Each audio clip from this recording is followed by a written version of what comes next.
Estamos começando hoje uma série aqui na Igreja Batista Urbana, uma série que nós estamos chamando de Insurreição. Essa é a série que nós temos para esse mês de julho. Então, durante esses 5 domingos do mês de julho, nós vamos olhar para 5 eventos na vida de Daniel, 5 eventos na história de Daniel, e tentar entender esse negócio dessa insurreição que nós estamos tentando propor para você. E deixe-me já dizer para você uma coisa: nós não estamos falando de uma insurreição de ordem política, de ordem humana, uma insurreição de ordem violenta. Nós estamos falando e querendo propor para você, durante todo esse mês, e queremos conversar sobre uma insurreição de ordem espiritual. E o que a gente está querendo dizer por uma insurreição de ordem espiritual? A gente está querendo propor para você que essa insurreição, ela nada mais é do que coragem dada por Deus aos seus filhos, para que eles consigam viver de maneira que agrada a Deus num mundo que não pensa em Deus. Essa é uma verdadeira insurreição, viver de maneira que agrada a Deus num mundo que não se importa com Deus, num mundo pagão, num mundo que é anti-Deus. E quando a gente olha para Daniel, a gente encontra talvez o maior dos exemplos bíblicos dessa insurreição espiritual. Alguém que decidiu andar na contramão, alguém que decidiu ir na contracultura, alguém que decidiu se posicionar por causa da fé que professava, por causa dos valores que tinha recebido de Deus, e por causa disso, ele promoveu uma verdadeira insurreição espiritual. Então, hoje, nós vamos falar sobre esse reino chamado insurgente. E talvez você deve ter estranhado, por que eles vão falar sobre o livro de Daniel e não começa pelo capítulo 1 de Daniel, vai para o capítulo 2 de Daniel? Porque eu tenho a sensação que a gente só entende bem o capítulo 1 de Daniel se a gente entender bem o capítulo 2 de Daniel. Porque o capítulo 2 de Daniel narra para nós o grande evento que mudou a vida de Daniel, o evento em que Daniel ele deixou de ser somente mais um lá dentro do sistema político da Babilônia e se tornou o primeiro-ministro do império. Graças a esse evento que a gente acabou de ler, graças a essa capacidade que Deus deu para ele de interpretar o sonho de Nabucodonosor, Daniel se tornou o primeiro-ministro do Império Babilônico, e não somente dentro do Império Babilônico, ele serviu também nos impérios seguintes, no Império Medo e no Império Persa. E Daniel, ele se tornou quem se tornou por causa deste evento que aconteceu na vida dele. Agora, para a gente entender isso daqui, a gente precisa articular algumas coisas, eu preciso dar algumas informações para você. Mais ou menos lá em 614 antes de Cristo, então a gente está falando de um tempo bem longe da vinda do Senhor Jesus Cristo, mais ou menos 600 anos, 2 reis lá no Oriente Médio, eles decidiram fazer uma aliança. Um se chamava Nabopolassar, e o outro se chamava, o nome é difícil, Ciarestes. Ele era o rei da antiga Média. E esses 2 indivíduos, eles decidiram se unir e juntos eles destruíram a cidade de Nínive, que era a então capital da Assíria, o Império Assírio. Então Nabopolassar, o rei da Babilônia, e esse indivíduo aí, o Ciarestes, eles decidiram então juntos se unir, fazer uma aliança, e destruíram a cidade de Nínive, a capital do grande império da época, a Síria. E por causa da queda da Síria, então entrou um momento na história de hiato de poder. Não tinha mais um grande império dominando sobre o mundo, a partir daquele momento. Os assírios, eles foram destruídos, Nínive foi colocada no chão, e aí então você tem esses 2 reis, esses 2 indivíduos que foram responsáveis por isso, brigando pelo poder. no cenário geopolítico mundial ali no Oriente Médio Antigo. E o tempo passou e o Nabopolassar, que ele é o pai desse indivíduo que a gente acabou de ler acerca dele, o tal do Nabucodonosor, está aí uma sugestão bonita de nome para o seu filho aí. Então, o Nabopolassar, ele era o pai do Nabucodonosor, ele começou então uma campanha de conquista do Oriente Médio. Ele começou então a varrer aquela região toda com os seus exércitos, com suas táticas de guerra avançadas para a época, e ele começou a ir conquistando cidade após cidade, terreno após terreno, povo após povo, e começou a construir aquilo que nós conhecemos hoje como o Império Babilônico, ou pelo menos o novo Império Babilônico. O tempo passou e o filho dele, Nabucodonosor, que então na época nem era rei, era general do Nabopolassar, ele bateu numa cidade lá na Palestina chamada Jerusalém, que eu acho que você já deve ter ouvido falar. E esse indivíduo chegou lá e ele decidiu tomar cativo a liderança daquele povo que estava ali em Judá. Levou consigo 10.000 líderes, gente erudita, gente que era a liderança, era a massa pensante, a massa que governava o reino de Judá naquela época. O Nabucodonosor então decidiu pegar essa turma, levar para a Babilônia e babilonizar esse pessoal. No meio desses 10.000 estava lá um carinha chamado Daniel.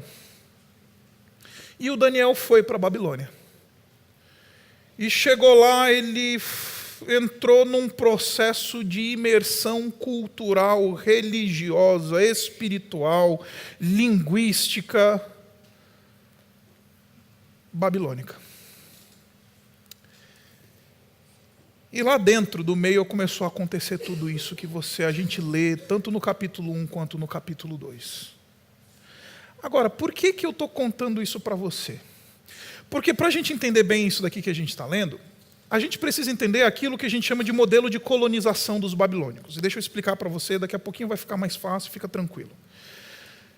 Os babilônicos, eles tinham um modelo de colonização completamente diferente dos demais impérios que surgiram na história. Por quê? Porque os imperadores do passado, o que eles faziam? Eles chegavam num determinado terreno, passa a régua em todo mundo, mata todo mundo, eu conquistei o negócio e resolvi a parada. Então assim era comum aos romanos, assim foi comum aos gregos, assim foi comum aos persas, assim foi comum àqueles que vieram antes dos babilônios, os assírios e tudo mais. Os babilônios, eles eram diferentes. Em vez de entrar, quando entravam numa terra, em vez de matar todo mundo, dizimar a população e estabelecer um novo regime, eles pegavam a liderança pensante do povo, eles pegavam a massa crítica da nação e levavam para sua terra. Porque um povo sem liderança não vai dar problema para a gente. Então não precisa matar, é só tirar a liderança. E esses caras não vão conseguir criar levantes. E eles estabeleciam a paz no império, pegando então os líderes e levando para a Babilônia. E lá na Babilônia, eles lavavam a mente de todos aqueles que eram levados cativos. Daniel foi um desses, que ele não foi levado para a Babilônia porque ele era bonitinho, ele era legal, ele era rico, ele fazia parte da nobreza de Israel. Ele foi levado para a Babilônia por causa de uma política de colonização, que me exigia que a liderança da nação fosse levada para uma outra terra, e lá eles passassem a assimilar uma cultura, uma religião e uma espiritualidade. E chegando lá, você conhece a história, o Daniel, junto com seus amigos, ele recebeu um novo nome, Beltesazar, que em acádico quer dizer Bel é meu Deus, e as suas raízes semíticas no aramaico antigo vão dizer que Bel proteja a sua vida. O nome dele era uma invocação de uma divindade da antiguidade. O nome dele era um culto, era um louvor a uma outra divindade. Olha comigo no versículo 26, que é muito interessante nessa passagem que a gente acabou de ler. E nesse texto a gente tem 3 coisas que eu quero conversar com vocês hoje. 2 nomes, tá?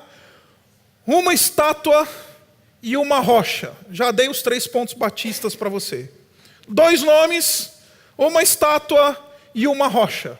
Esse capítulo inteiro é sobre 2 nomes, uma estátua e uma rocha. Que são esses 2 nomes? Olha comigo no versículo 26, o texto diz assim: o rei perguntou a Daniel, também chamado Beltesazar.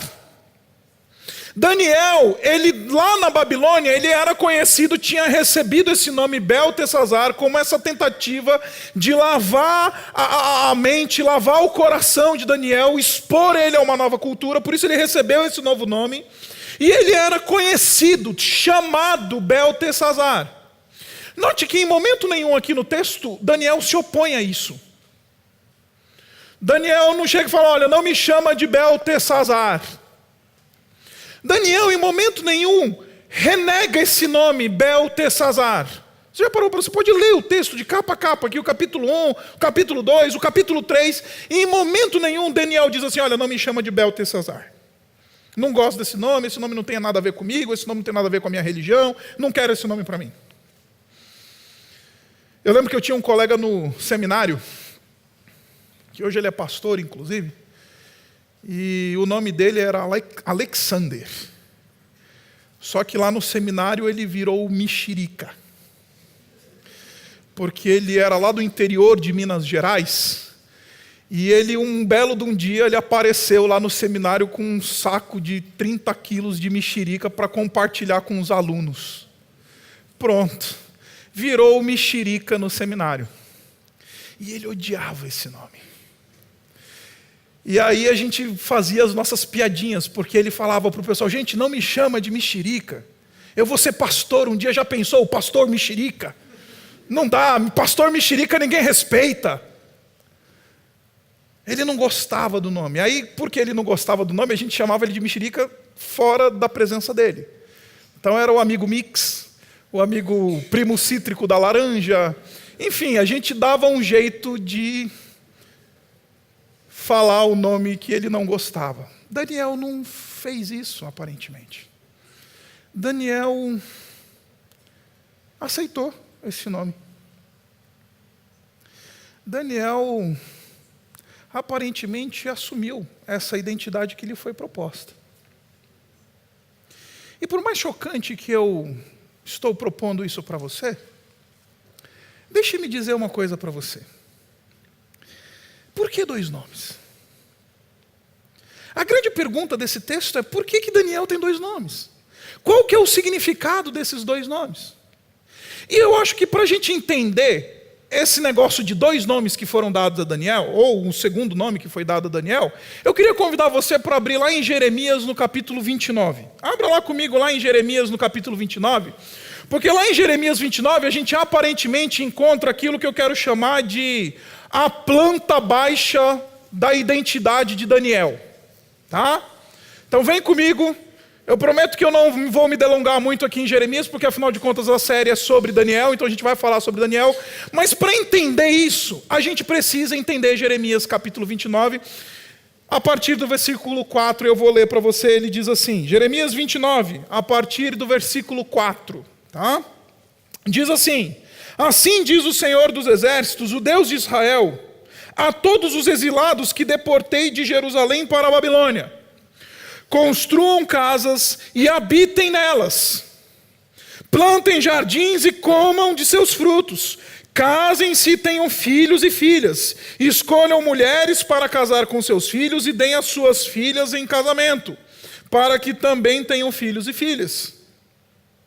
Multipliquem-se e não diminuam. Busquem a prosperidade da cidade para a qual eu vos deportei, e orem ao Senhor em favor dela, porque a prosperidade de vocês depende da prosperidade dela. Porque assim diz o Senhor dos Exércitos, o Deus de Israel: não deixem que os profetas e adivinhos que há no meio de vocês os enganem. Não deem atenção aos sonhos que vocês os encorajam a terem.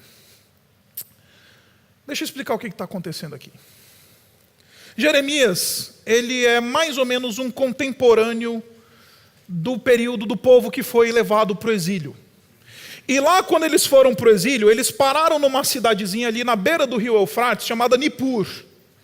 E os judeus, como eles são daquele jeitão que não gosta de se misturar, eles ficaram lá no cantinho deles, na cidadezinha deles, dentro do Império Babilônico, e apareceu um monte de profeta lá para o povo nessa época, dizendo: o seguinte, não se mistura com o povo, não entra na nação, fica aí no seu cantinho, na sua tribuzinha, fica aí no seu mundinho judaico,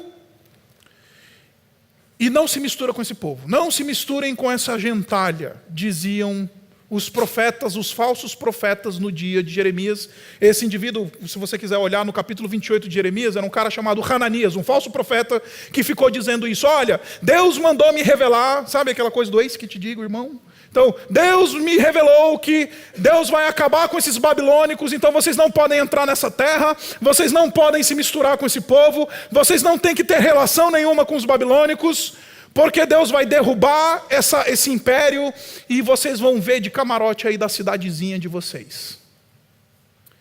Aí o Jeremias ficou sabendo disso, que tinha lá esses profetas anunciando isso para os exilados, que tinham sido levados pelo Nabucodonosor, lembra?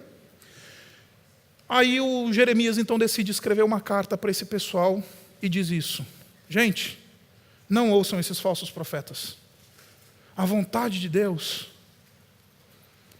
é que vocês construam casas, se envolvam com a cultura, porque o bem-estar dessa cidade significa o bem-estar de vocês. A paz desse povo significa a paz de vocês. O desenvolvimento desta cidade significa o desenvolvimento de vocês. O envolvimento de vocês com a cultura significa vocês serem os meus agentes aí no meio. E eu queria chamar a sua atenção para 3 coisinhas que estão nesse texto que a gente acabou de ler. A primeira coisa, Deus ele assume a responsabilidade pelo povo ter ido para o exílio.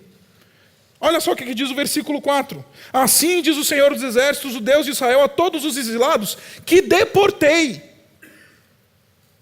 Deus está dizendo: povo, fui eu que botei vocês lá. Fui eu que fiz com que vocês chegassem até essa terra. Eu sou o responsável, em última análise, por ter conduzido vocês até aí. Em outras palavras, quando vocês não querem se envolver com esse povo, quando vocês não querem se envolver com essa cidade, quando vocês não querem se envolver com esse mundo que eu coloquei vocês aí, vocês, em última análise, estão indo contra a minha vontade. Vocês estão dizendo: eu teria um plano melhor. Eu faria melhor do que Deus. Deus está dizendo: fui eu que coloquei vocês aí, gente. Sabe por que Daniel não reclama do nome dele? Porque a geração dele ouviu essa palavra de Jeremias. O que eu estou querendo propor para você é que um reino insurgente ele é sinalizado por gente que está disposto a falar assim: eu vou trabalhar pelo bem da cidade. Eu vou me envolver com esse pessoal. E vou atuar junto com eles. E no que diz respeito ao envolvimento do cristão com a cultura, eu costumo dizer que existem 2 paradigmas em que as pessoas, de maneira geral, se envolvem com a cultura. Ou o modelo de assimilação, ou seja, assimila tudo. Engole tudo que estão te dando, pega tudo que estão te passando, não tenha nenhum filtro, assimila a cultura do mundo. Assimila o que as propostas dos jornais e o que o Fantástico todo domingo à noite está propondo para você. Assimila, engole. Esse é o primeiro modelo. O segundo modelo é o modelo do batista do bigode grosso, o modelo da separação. Lá fora está tudo coisa do capeta, lá fora ninguém leva Deus a sério, lá naquele mundo, lá naquele país, naquela terra, todo mundo eu vou me separar deles, eu não vou fazer isso, não vou fazer aquilo, não vou fazer aquilo outro. Acredite, eu cresci nesse modelo, fui treinado inclusive nesse modelo. Nos dias em que eu era seminarista, nem para o cinema eu podia, porque o seminário não permitia que os seus alunos fossem para o cinema, para você ter uma ideia de como isso é tão real nos nossos dias. Ou nós temos modelos de completa assimilação, ou nós temos modelos de completa separação. Só que Deus está dizendo, povo, exilados, eu não quero nem que vocês assimilem e nem que vocês se separem. Primeiro, versículo 7. Final do versículo 6. Multipliquem-se e não diminuam. Deus não está querendo que esse povo assimile completamente a cultura da Babilônia, mas Ele está dizendo, eu quero que vocês cresçam aí dentro. Eu quero que haja um povo aí no meio que professa fé em mim. Eu quero que haja o crescimento de uma comunidade que professa o meu nome. Cresçam e não se multipliquem aí no meio. Mas é aí no meio, porque fui eu que levei vocês para aí. Então Deus não está nesse negócio de separação e nem de assimilação. Ele está falando, não entra lá. E vocês não vão assimilar, porque vocês vão ser o meu povo. Vocês serão conhecidos como aquele povo que conhece o Senhor. Mas vocês também não vão se separar. Olha só o que ele diz, versículo 7. Busque a prosperidade da cidade. Trabalha, constrói casa, desenvolve.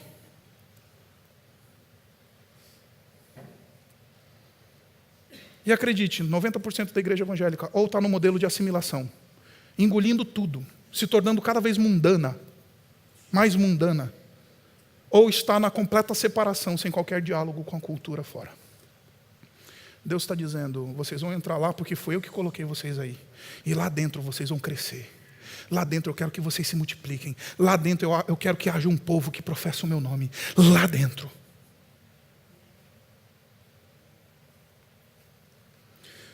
Agora, não somente isso, o texto diz para nós que,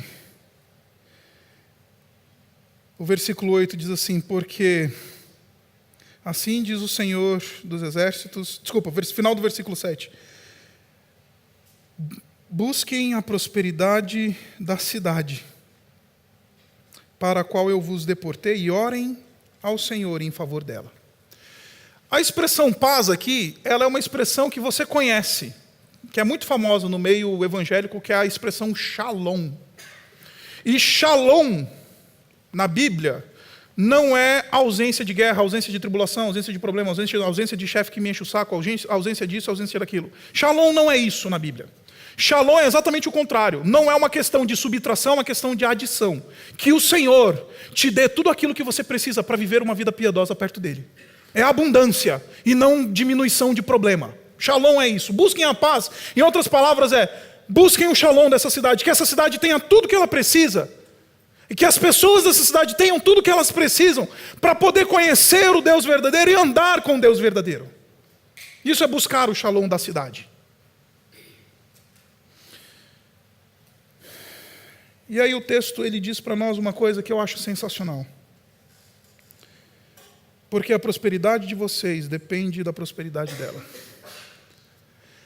Eu queria dizer para você que você precisa da cidade onde você está. Não somente a cidade precisa da igreja, mas a igreja precisa da cidade. Não somente Daniel precisa da Babilônia, mas a Babilônia também precisa do Daniel. Deu para entender? A prosperidade de vocês depende da prosperidade dela. Daniel se permite entrar na sociedade. Daniel se permite se tornar o primeiro ministro do império. Daniel se permite promover uma espiritualidade e um reino insurgente naquele meio, porque ele entendeu isso. Eu também preciso do bem dessa cidade, porque se essa cidade for mal, vou eu mal também. Se esse povo vai mal, eu também vou mal. Se a economia desse povo vai mal, eu também vou entrar na pindaíba.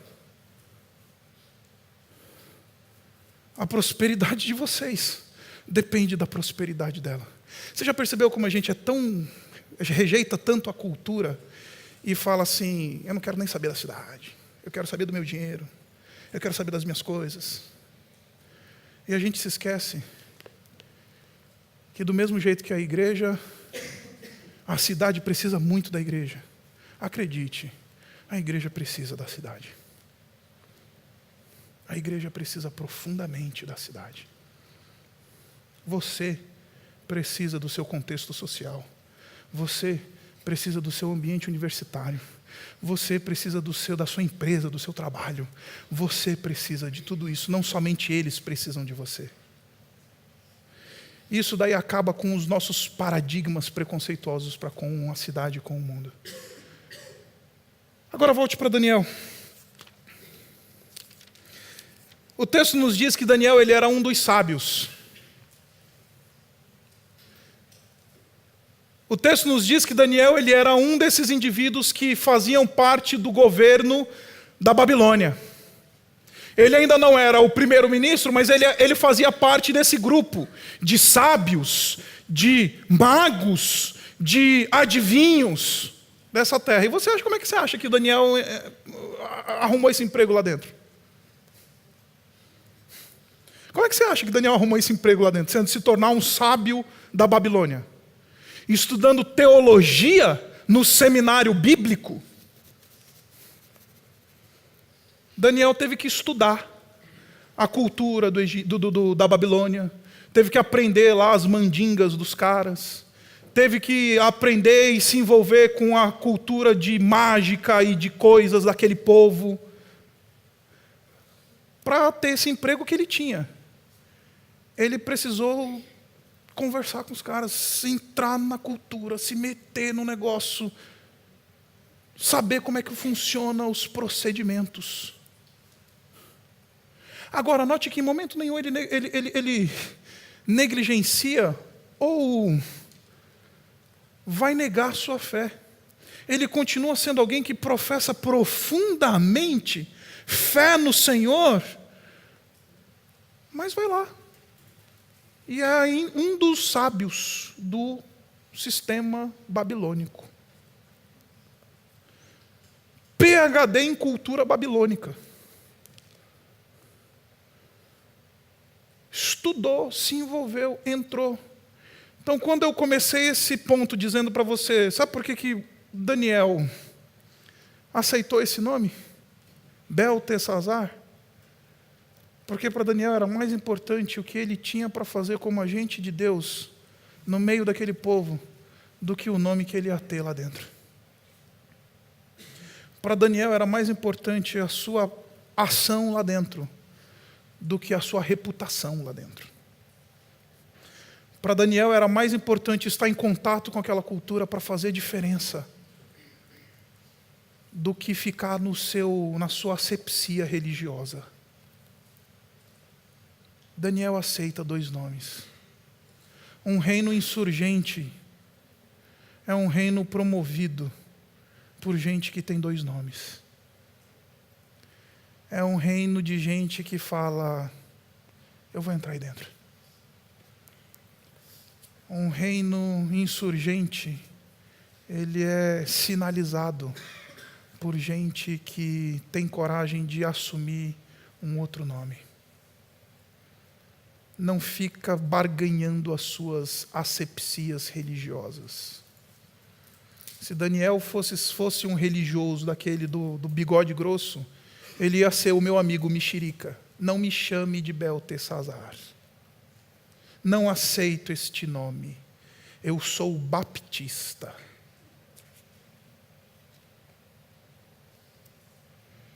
Agora o texto continua. E o texto fala desse tal sonho, né?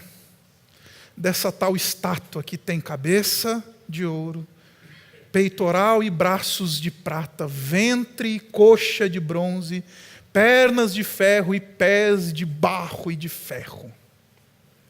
E aí, gente, deixa eu falar uma coisa para vocês. 90%, eu ouso dizer, 99% dos crentes evangélicos, eles chegam nesse texto e eles ficam fazendo conta de matemática.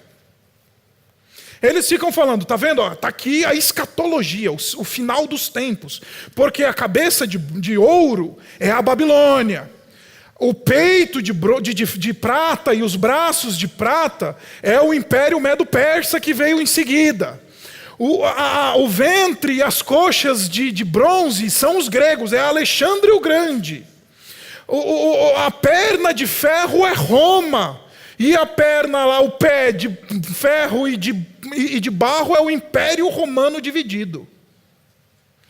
É uma hermenêutica criativa, vou ser honesto com você.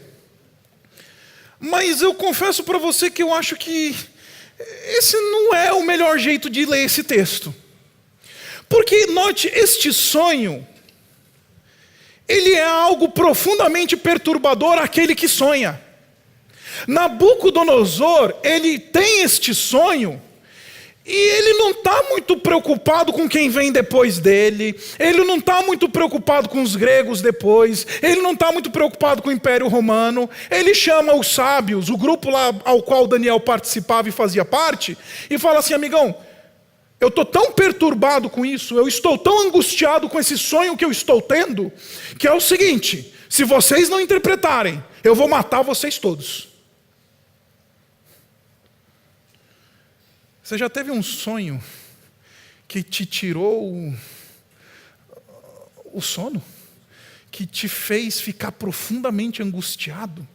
Você já teve uns negócios passando na tua mente e no teu coração que você não consegue sossegar a mente e o coração?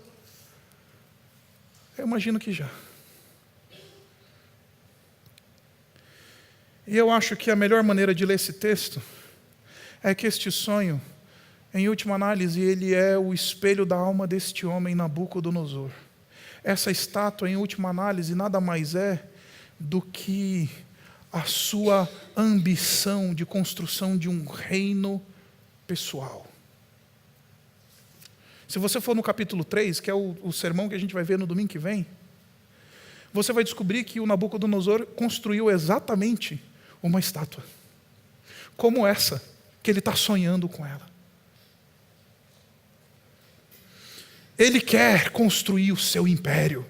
Ele quer ter o seu nome honrado. Ele quer construir o seu próprio reino. Nabucodonosor, ele está no negócio de construir o seu próprio império. Nabucodonosor, ele é um cidadão do século 21, não tenha dúvidas disso. Ele está no tempo errado. Ele vai para a grande cidade, para a Babilônia, e ele está interessado em fazer grande o seu nome. Ele está interessado na sua reputação, ele está interessado na sua glória, ele está interessado naquilo que ele é, como ele aparece, como ele aparenta. Só que o problema é que impérios construídos pelas mãos humanas sempre terão pés de barros. Impérios construídos pela mão e pelo esforço humano sempre está fadado à decadência. Imperadores sobem, mas um dia eles caem. Impérios são construídos, mas um dia eles vão ruir. Porque todo império construído pela mão humana, ele é um império de pés de barro. A pergunta que eu vim fazer para você é: qual que é o império que você está construindo? Eu acho que eu já contei para vocês de um rapaz que chegou para mim e falou assim, ele trabalha com essa coisa de produção de games para dispositivos móveis. Ele tem uma empresa disso, e ele chegou para mim e falou assim: Zacão, eu quero ser milionário antes dos 25 anos. Ele tem habilidade para isso, inteligência para isso, é um menino brilhante. E é bem capaz de ele ser um milionário antes dos 25 anos de idade. Mas a construção desse império tem pé de barro. Às vezes os impérios e os reinos que a gente está construindo não é um império como Nabucodonosor queria. Às vezes é uma carreira, às vezes é uma fama, às vezes é um corpo, às vezes é algo que a gente está querendo que o pessoal olhe e fique maravilhado, aterrorizado. É interessante essa expressão hebraica que descreve essa estátua com a qual Nabucodonosor está sonhando. Ela é traduzida de maneira geral como terrível, mas ela não é só terrível no seu campo semântico. Ela quer dizer algo que é maravilhoso, que é algo radiante, que é algo grandioso. Por isso é terrível. Aí a gente coleciona diplomas, a gente coleciona posições, áreas no trabalho, projetos. A gente quer dominar a parada e estamos construindo as nossas estátuas. Sonhamos com ela como sonhava Nabucodonosor.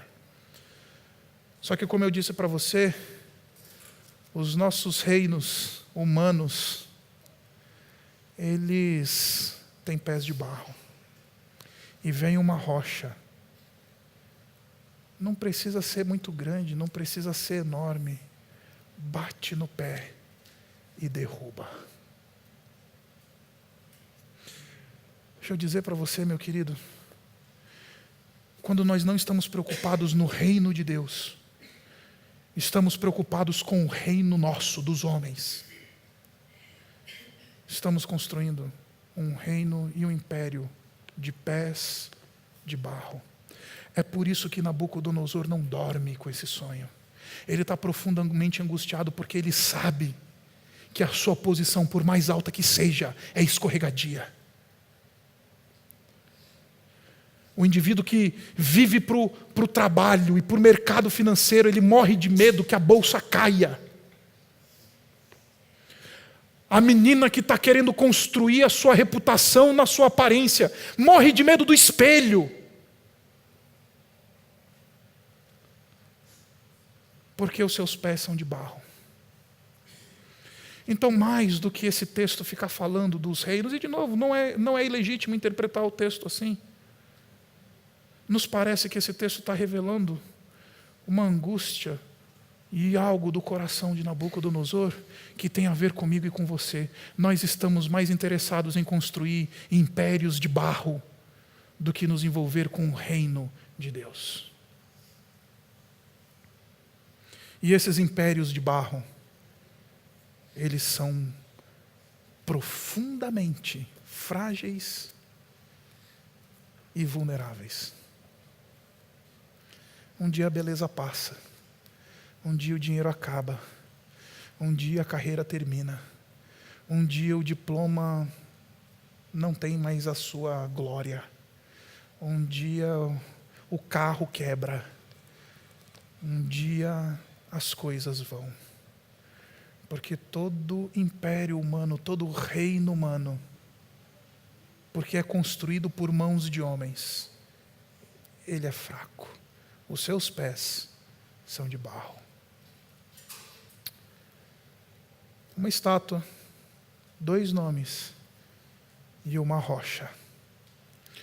O texto continua para nós dizendo o seguinte: Daniel, interpretando o sonho desse indivíduo, ele vai dizer o seguinte, versículo 44, olhe comigo. Na época destes reis, o Deus dos céus estabelecerá um reino que jamais será destruído. Enquanto o pessoal está construindo seus impérios, enquanto o pessoal está preocupado em construir a sua glória, enquanto o pessoal está querendo fazer estátua de si, Deus vai construir um reino dele. E esse reino será jamais destruído. E que nunca será dominado por nenhum outro povo. Destruirá todos os reinos daqueles reis e os exterminará, mas esse reino durará para sempre. A rocha, na visão de Nabucodonosor, que bate nas pernas dessa estátua, destrói completamente essa estátua, e a partir desta rocha, ela vira uma montanha e se espalha por todo o mundo, como a gente acabou de ler. É um símbolo, na visão de Nabucodonosor, do reino de Deus. E eu tenho 3 coisinhas para falar sobre essa rocha. Primeira delas, de todos os elementos, é a que tem menor valor aqui, né? A gente está falando de ouro, a gente está falando de prata, a gente está falando de bronze, a gente está falando de ferro, e vem uma rocha. Porque o reino de Deus, ele é insurgente, porque ele é promovido pelos desprezíveis. O reino de Deus é o reino dos fracos. O reino de Deus é o reino dos abatidos, é o reino dos perseguidos. Não é o reino dos que têm cabeça de ouro, não é o reino dos que têm peito de prata, não é o reino que tem ventre de bronze, é o reino dos pequenos. O Senhor Jesus Cristo falou isso. Aqueles que não forem como as crianças, estes jamais entrarão no reino dos céus. Rocha é algo desprezível. De todos os elementos que estão sendo tratados nesse texto, é o que tem menor valor. Porque Deus constrói a partir das coisas pequenas. Agora, o texto também diz para nós, abra aí comigo, no versículo 45, o texto diz para nós que essa rocha, olha só, essa rocha, ela se soltou, essa pedra se soltou de uma montanha sem auxílio de mãos humanas. Porque o reino insurgente, ele está e é daqueles que são pequenos, mas este reino, ele dura para sempre, porque ele não foi estabelecido pela inteligência humana, ele não foi estabelecido pelo poder político do voto, ele não foi estabelecido pelas pesquisas de intenção de voto do Ibope ou da Datafolha. Este reino, ele é estabelecido por uma ordem sobrenatural, uma rocha que não teve mão humana nela. Estamos falando, em outras palavras, de um reino espiritual. O reino que o Senhor Jesus Cristo inaugurou nesta terra é um reino insurgente, porque ele é um reino espiritual, é uma ordem espiritual. Ele não muda somente convicções políticas das pessoas, ele muda a pessoa toda. Não é mais uma questão de coxinhas e mortadelas, de imperialistas e republicanos, de direita e de esquerda, disso e daquilo. Não é mais nada sobre isso. É sobre uma ordem espiritual. O Senhor Jesus Cristo disse: meu reino não é deste mundo. Meu reino é espiritual.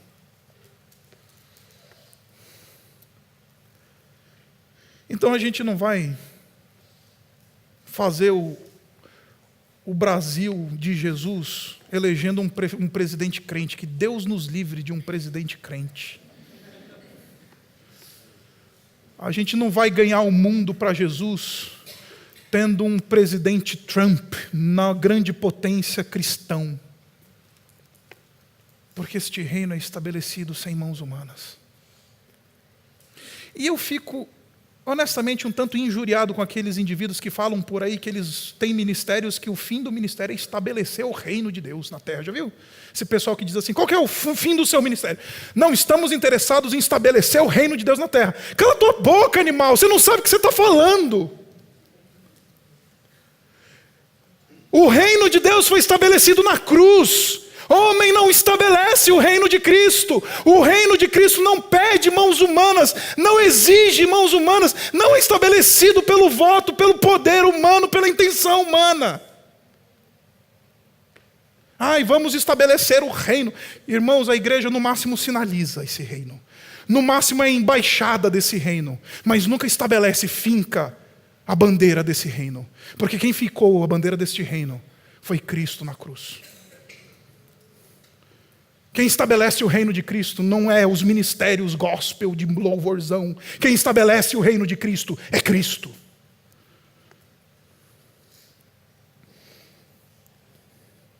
E por último, este reino, essa rocha, ela cresce e ela se espalha.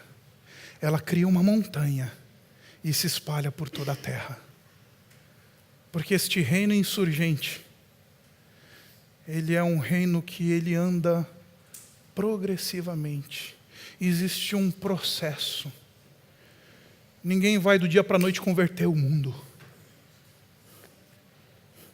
Esse reino vai, e vai conquistando, e vai ganhando, e vai chegando. E a aplicação básica disso, queridos, ela é muito simples. Muito, muito, muito simples. Sabe qual que é? A igreja, que é a embaixada deste reino, ela nunca é aquilo que ela foi chamada para ser. Posso falar da gente? Nós, enquanto estivermos andando nesta terra, nunca seremos totalmente, completamente, perfeitamente aquilo que o Senhor Deus nos chamou para ser. Porque quem vai fazer, eu e você, aquele crente, aquela pessoa que nós um dia seremos, é só lá na consumação, lá na frente, quando o reino for visível, quando o reino for claro, quando o reino for evidente, quando tiver o Filho de Deus assentado no trono, governando sobre todas as coisas. Aí seremos perfeitos, aí seremos plenos, aí seremos estaremos na plenitude. Até lá é processual, é contínuo, é um movimento de caminhada.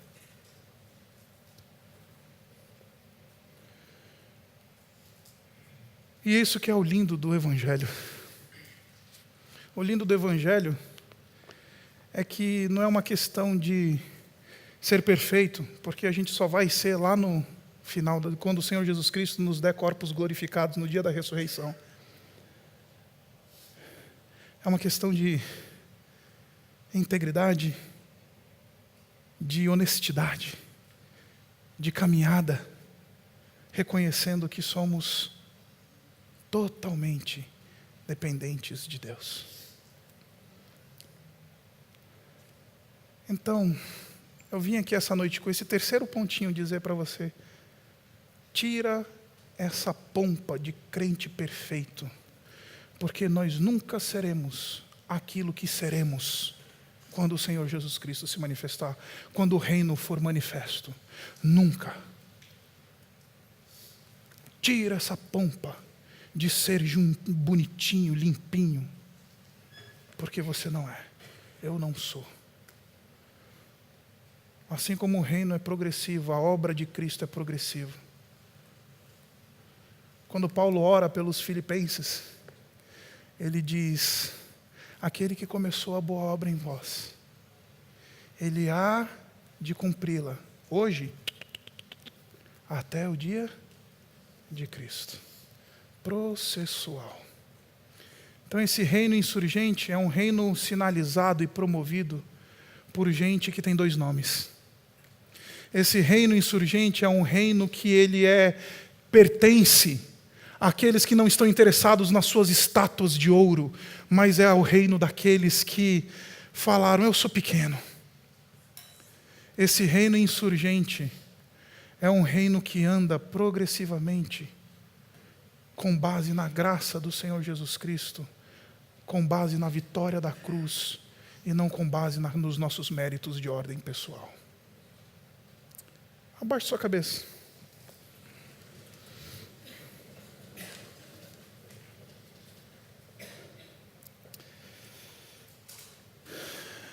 Eu queria dar um tempinho para você,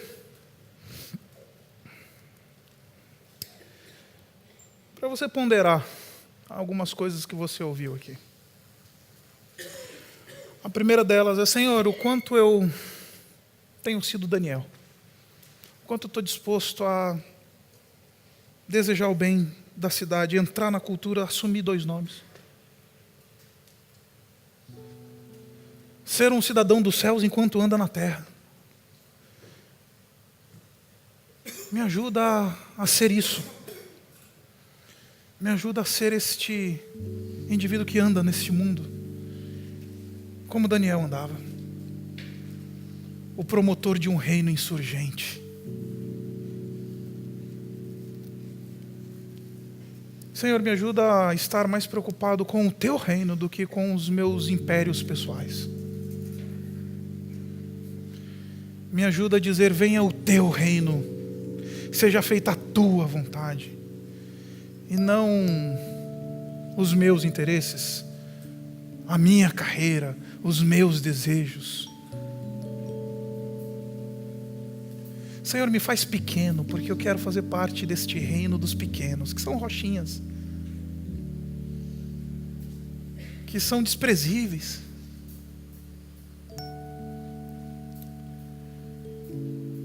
E Senhor, me ajuda a lembrar que este reino foi inaugurado pelo Teu Filho.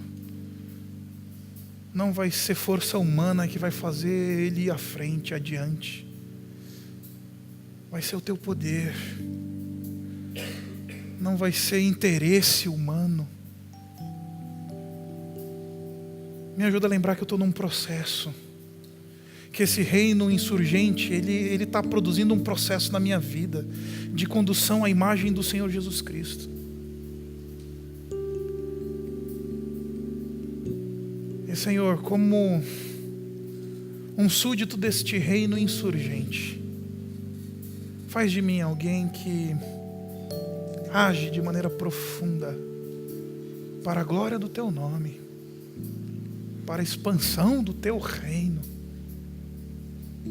para louvor e exaltação do nome do Senhor Jesus. Porque em última análise é sobre o Teu reino. Obrigado, Pai, por esse tempo. Obrigado por essa palavra. Obrigado pelo testemunho de Daniel. Um insurgente do reino. Alguém que entendeu o Teu chamado, Pai. Alguém que promoveu um reino. Alguém que viveu essa realidade. Alguém que caminhava neste processo de condução e de ser feito à imagem e semelhança do Teu Filho. E Pai, que esse reino seja manifesto entre nós. Que as bênçãos deste reino estejam sobre nós. Que a beleza deste reino seja visível a nós. Porque a gente às vezes está muito mais interessado nos nossos próprios impérios, nas nossas próprias carreiras, na construção do nosso próprio nome. E nos ajuda a sermos indivíduos que são conduzidos por Ti e são interessados, acima de todas as coisas, no Teu próprio nome. Nós oramos e nós Te honramos em nome do Senhor Jesus. Amém.